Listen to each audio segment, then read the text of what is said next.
வந்திருக்கிற இடம் சூப்பர். பட்டைய கலப்பலாம்.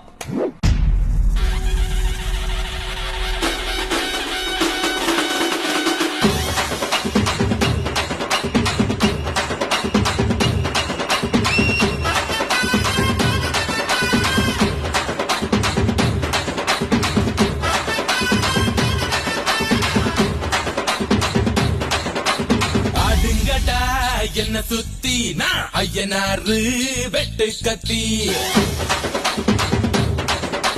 பாட போறேன் என்ன பத்தி கேளுங்கடா வாய பொத்தி.